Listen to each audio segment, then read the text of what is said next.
Assalamualaikum warahmatullahi wabarakatuh. Perkenalkan, nama saya Nur Aziza, NPM 100401942. Saya dari Fakultas Hukum, Prodi Ilmu Hukum.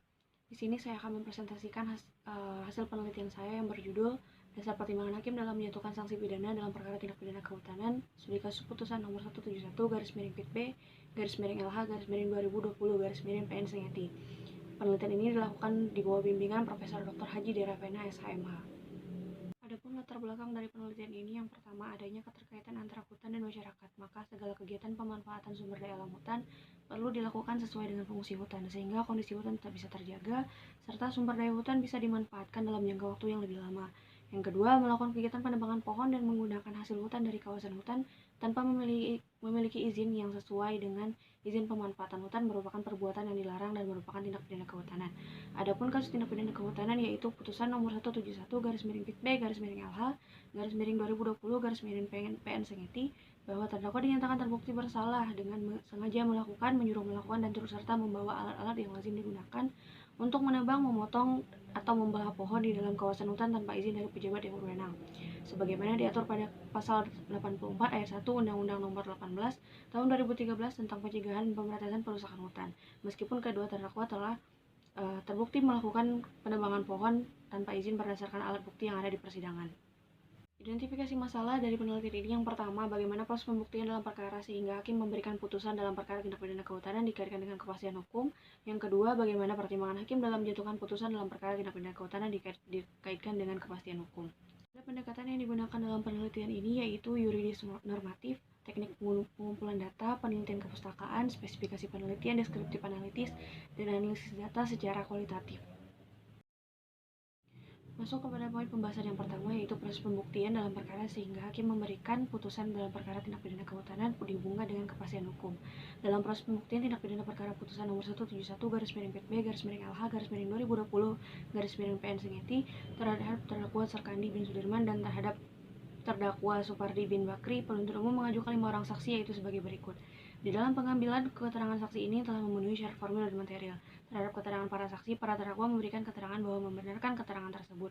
Di persidangan, para terdakwa tidak mengajukan saksi yang meringankan maupun ahli meskipun telah diberikan kesempatan untuk itu. Jaksa penuntut umum juga mengajukan 3 orang ahli, dan dalam perkara ini para terdakwa tidak menyangkal satupun barang bukti yang diajukan di persidangan. Berkaitan dengan kepastian hukum, pada proses pembuktian dalam perkara ini setelah dilakukan penelitian, peneliti berpendapat bahwa proses pembuktian telah sesuai dengan aturan hukum yang berlaku. Poin pembahasan yang kedua yaitu pertimbangan hakim dalam penjatuhan putusan dalam perkara tindak pidana kehutanan dihubungkan dengan kepastian hukum pada putusan nomor 171/Pit-B/LH/2020/PN. Di dalam putusannya, hakim memutuskan bahwa para terdakwa bersalah atas perbuatannya membawa alat-alat yang lazim digunakan untuk menebang, memotong, dan atau membelah pohon di dalam kawasan hutan tanpa memiliki izin dari pejabat yang berwenang. Majelis hakim mengabaikan fakta adanya karena buatan di area sekitar para terdakwa menebang pohon memiliki fungsi untuk mengairi, di mana ketika penebangan pohon dilakukan tanpa memperhatikan jarak dan kebutuhan, maka akan mengganggu fungsi pengairan tersebut. Dari keseluruhan keterangan saksi, keterangan ahli, keterangan terdakwa, juga barang bukti yang diajukan di persidangan telah menjadi bukti kuat bahwa perbuatan yang dilakukan oleh para terdakwa bukan hanya terbatas pada perbuatan dengan sengaja membawa peralatan yang lazim digunakan untuk menebang pohon, akan tetapi lebih dari itu telah memenuhi unsur pembentuk delik pada dakwaan alternatif pertama, yaitu secara bersama-sama turut serta melakukan penebangan pohon dalam kawasan hutan secara tidak sah. Oleh karenanya, berdasarkan penelitian yang dilakukan menggunakan analisis kasus dan putusan serta studi pustaka, diketahui bahwa putusan nomor 171/Pit-B/LH/2020/PN putusan dibuat berdasarkan kesimpulan dan pertimbangan hukum yang kurang tepat dan berdasarkan fakta hukum yang relevan secara logis dengan tepat dan benar, serta tidak sesuai dengan fakta hukum yang terungkap di muka persidangan. Kesimpulan dari penelitian ini, yang pertama, proses pembuktian dalam perkara tindak pidana kehutanan pada putusan nomor 171/Pit-B/LH/2020/PN sudah sesuai dengan peraturan yang berlaku sebagaimana yang termuat dalam pasal 184 ayat 1 Kitab Undang-Undang Hukum Acara Pidana. Secara aturan, proses pembuktian di muka persidangan dalam perkara ini tidak mengandung kecacatan meskipun dalam prosesnya para terdakwa tidak mengajukan saksi ataupun ahli yang meringankan meskipun telah diberikan kesempatan untuk itu. Yang kedua, dasar pertimbangan hakim dalam menjatuhkan sanksi pidana pada para terdakwa tidak tepat karena dibuat tidak berdasarkan kesimpulan dan pertimbangan hukum yang benar dan sesuai dengan fakta persidangan yang berlaku.